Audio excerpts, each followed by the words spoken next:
Hello UPSC aspirants, my name is Shambhavi. Hope you all are doing well. So हम लोग chapter number 8 को study out कर रहे थे from class 6 geography and book was NCERT right. तो chapter was India climate vegetation and wildlife. तो इस respective chapter को ही हम लोग आगे कंटिन्यू करेंगे. तो अभी तक हम लोगों ने यहाँ पर वेदर्स के बारे में पढ़ा था कि mainly India has recognize 4 different seasons. ठीक है, winter, summer, rainy and autumn. तो इनके बारे में हम लोगों ने अभी डिटेल में स्टडी किया. फर्दर हम लोगों ने नेचुरल वेजिटेशन के बारे में कुछ चीज़ें को अंडरस्टैंड किया कि व्हाट इज़ नेचुरल वेजिटेशन और क्लाइमेटिक कंडीशंस कैसे अफेक्ट करते हैं नेचुरल वेजिटेशन को. ठीक है, देन हम लोगों ने डिस्कस किया फॉरेस्ट क्यों नेसेसरी है, why are the forest necessary. ठीक है, इस पर हम लोगों ने स्टॉप किया था.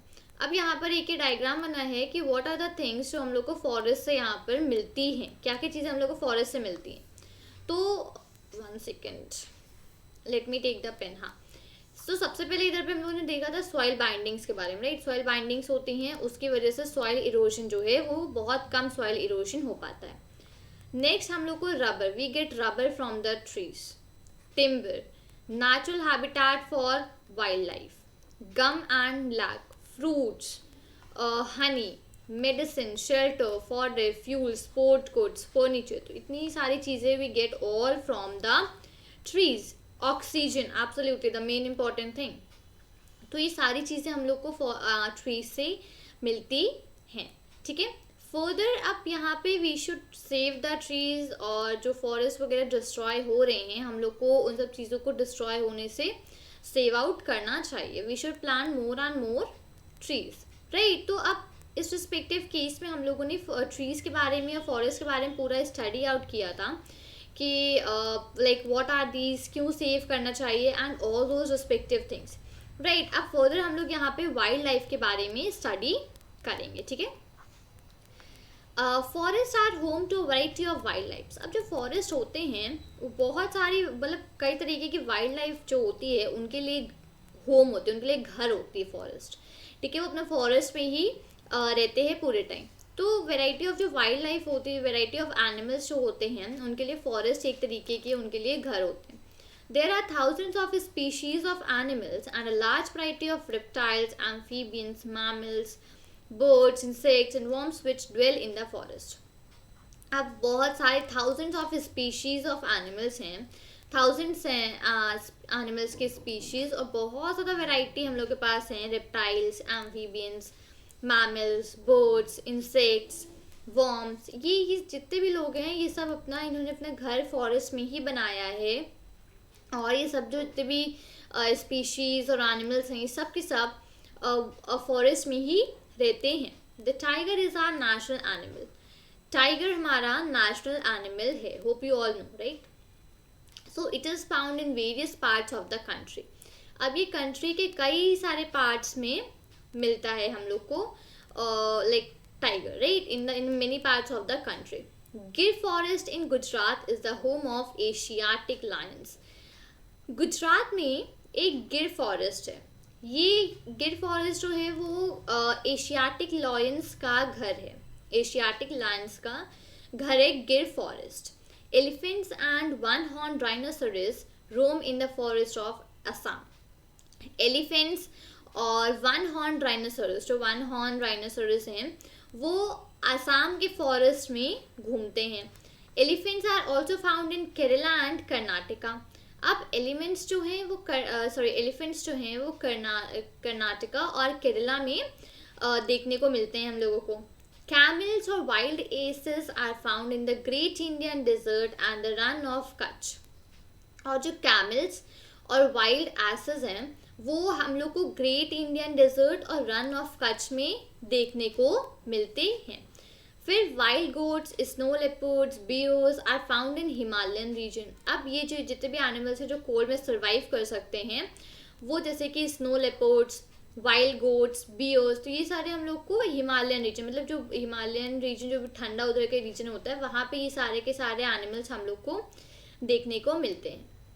Besides these, many other animals are found in our country such as monkey, wolf, jackal, nilgai, चीतल एक्सेट्रा. और इसके सिवा बहुत सारे एनिमल्स हमको अपनी कंट्री में देखने को मिलते हैं. मंकी, वोल्फ, जकाल, नीलगाय, चीतल एक्सेट्रा। तो इतने सारे जो एनिमल्स हैं हम लोग को सब अपनी कंट्री में देखने को मिलते हैं। India is equally rich in bird life as well. अब एनिमल्स के साथ साथ इंडिया जो है वो बर्ड लाइफ में भी सेम इक्वल रिच है, मतलब कि यहाँ पे बर्ड्स की भी बहुत ज़्यादा वैरायटी है, जिसमें से कि पीकॉक हमारा नेशनल बर्ड है, right. The peacock is our national bird. तो जो कॉमन बर्ड्स हैं जैसे कि पैरेट्स, पिजन्स, म्यान, गीज, बुलबुल, डक्स, तो इसी तरीके से और भी बहुत सारे कॉमन बर्ड्स हैं तो जो हम लोग को अक्सर से देखने को मिल जाते हैं। पैरेट्स और पिजन्स तो काफ़ी ज़्यादा नॉर्मल है, राइट।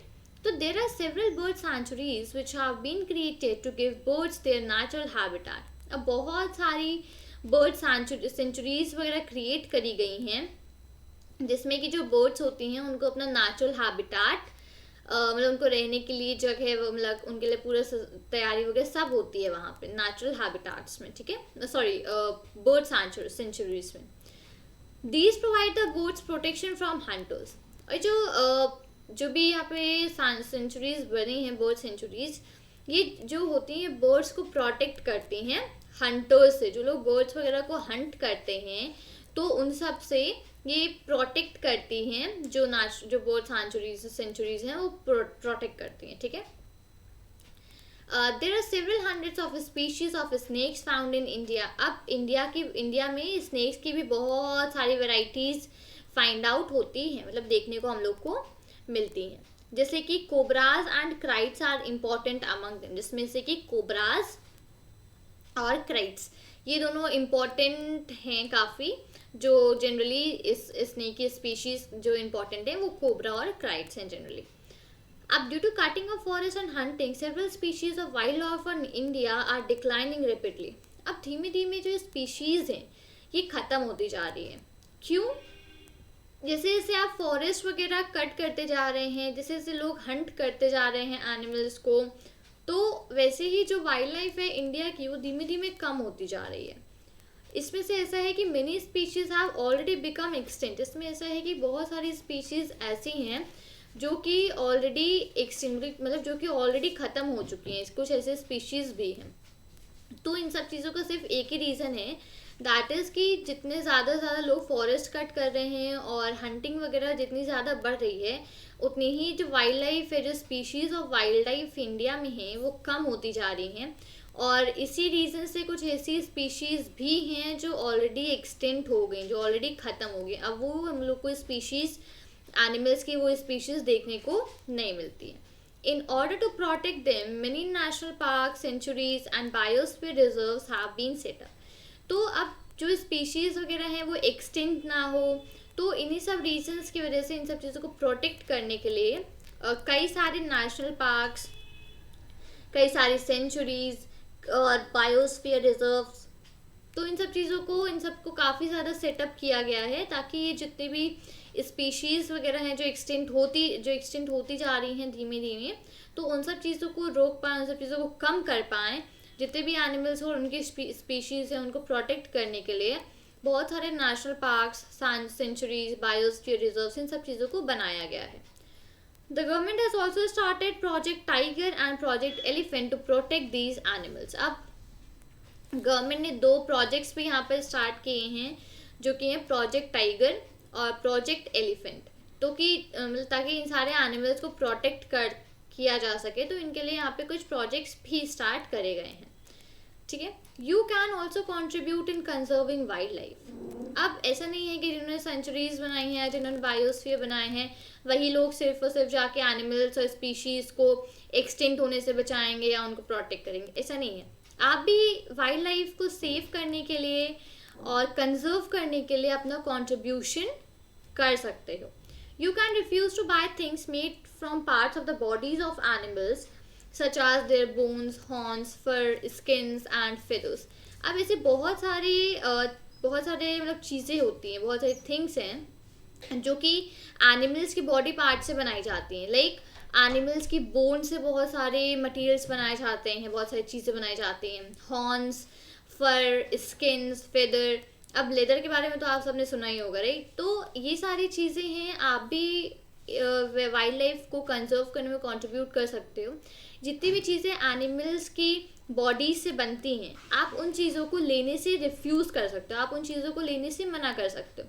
तो अगर मतलब जो भी चीज़ है अगर उसको नहीं लेंगे या उसकी डिमांड नहीं होगी मार्केट में, सो एनिमल्स उससे बचेंगे क्योंकि वो चीज़ वापस फिर बनाई नहीं चाहेंगी। तो that will be a conserve in your wild life. Every year we observe Wildlife Week in the first week of October to create awareness of conserving the habitats of the animal kingdom. तो हर साल हम लोग एक wild life week मनाते हैं first week of October में, जिसमें कि लोग अवेयरनेस वगैरह क्रिएट करते हैं ताकि आप एनिमल किंगडम जो हैबिटेट्स हैं उनके, उन सबको आप कंजर्व करें, उन सबको आप प्रोटेक्ट करें, उन सबको आप बचाएं।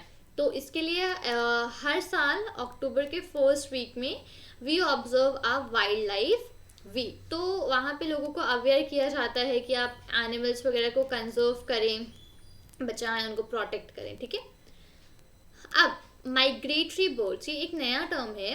तो what is this migratory birds? So some birds such as pintail duck, curlews, flamingo, osprey and little stint migrate to our country in winter seasons every year. अब माइग्रेटरी बर्ड्स एक्चुअली क्या होती हैं? कुछ बर्ड्स ऐसी होती हैं जो एक जगह से दूसरी जगह ट्रैवल करती रहती हैं। मतलब वो सीजन्स के हिसाब से, जैसे कि विंटर सीजन में यहाँ पे कुछ बर्ड्स हैं जैसे कि Pintail duck, curlews, flamingo, osprey, little stint, ये कुछ यहाँ पे बर्ड्स हैं जो कि हमारी कंट्री में हर विंटर सीजन में आ जाती हैं। तो ऐसी बहुत सारी बर्ड्स हैं जो माइग्रेट करती रहती हैं एक कंट्री से दूसरी कंट्री, एक जगह से दूसरी जगह। तो उन्हीं सब बर्ड्स को हम लोग कहते हैं माइग्रेटरी बर्ड्स, जो अपने फेवरेबल कंडीशंस के हिसाब से एक जगह से दूसरी जगह को ट्रैवल करती रहती हैं, एक जगह से दूसरे को माइग्रेट करती रहती हैं। So those are called as migratory birds. तो smallest migratory bird little stint weighing as low as 15 grams.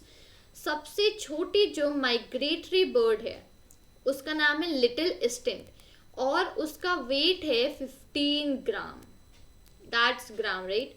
तो उसका वेट है 15 ग्राम। So from Arctic region travels over 8000 kilometre to reach India, और जो कि आर्कटिक रीजन से 8000 किलोमीटर्स ट्रैवल करती है इंडिया आने के लिए विंटर सीजन्स में। ठीक है, तो these are known as the migratory birds. तो अपने फेवरेबल कंडीशंस के हिसाब से वो एक जगह से दूसरी जगह ट्रैवल, बट वो माइग्रेट करा करती हैं एक जगह से दूसरी जगह पे। तो those are known as migratory birds. जैसे कि कुछ हैं जो कि इंडिया में आती हैं विंटर सीजन में, तो अपने डिफरेंट सीजन्स के ही हिसाब से वो ट्रैवल वगैरह, माइग्रेट वगैरह प्रॉपर करती रहती हैं। अब यहाँ पे कुछ इम्पॉर्टेंट पॉइंट्स थे मेंशन के लिए, तो ठीक है। यहाँ पे ये एक जैसे कि ग्राउंड लेयर है, यहाँ पे जो शर्ब्स लेयर्स होती है 1.5 मीटर्स तक होते हैं, जो that are your shrub layers. ठीक है, श्रब्स लेयर। फिर this from 5 metre to 20 metre are your young trees.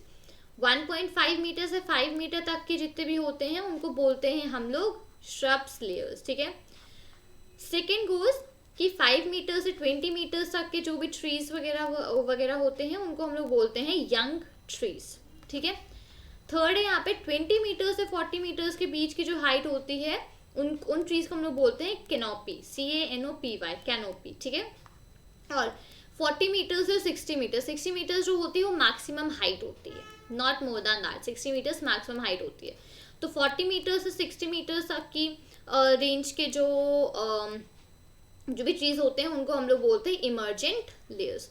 तो ये जितने भी मतलब जो भी मीटर्स है, इतना भी उनका लेंथ है, उस हिसाब से यहाँ पे डिफरेंट काइंड्स ऑफ ट्रीज को कैटेगराइज करा गया है। ठीक है, तो आप इसको एक बार याद रख लीजिएगा, मेक श्योर करें। अब यहाँ पे जो फिगर है, ये जो यहाँ पे नीचे डाउन साइड पे बना हुआ है, this is tropical rain forest. ठीक है, इस तरीके के यहाँ पे फॉरेस्ट वगैरह होते हैं। This is a tropical rain forest. ठीक है, ग्रेट।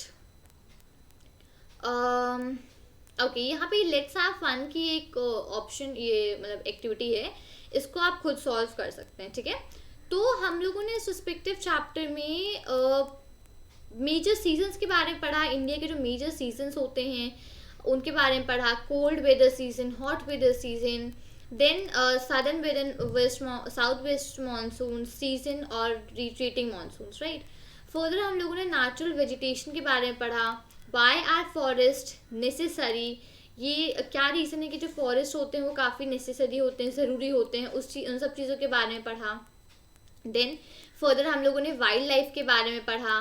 देन हम लोगों ने यहाँ पे माइग्रेटरी बर्ड्स के बारे में पढ़ के यहाँ पे इस चैप्टर को कंप्लीट फिनिश अप किया, राइट। तो इस चैप्टर से हम लोग को मेन वाइल्ड लाइफ और ट्रीज़ को, हम लोग को जितने भी वेजिटेशन वगैरह है उनको हम लोग को क्यों प्रोटेक्ट करना चाहिए, मेन हम लोग को इस चैप्टर से ये सारी चीज़ें जानने को मिली, राइट। सो उम्मीद करती हूँ कि आपको ये वीडियो अच्छा लगा होगा। वीडियो अच्छा लगा हो तो वीडियो को अपने फ्रेंड्स के साथ शेयर करें, वीडियो को लाइक करें और चैनल को सब्सक्राइब करना मत भूलिएगा। मिलती हूँ आपसे नए वीडियो के साथ। Children, thank you and take care. जय हिंद।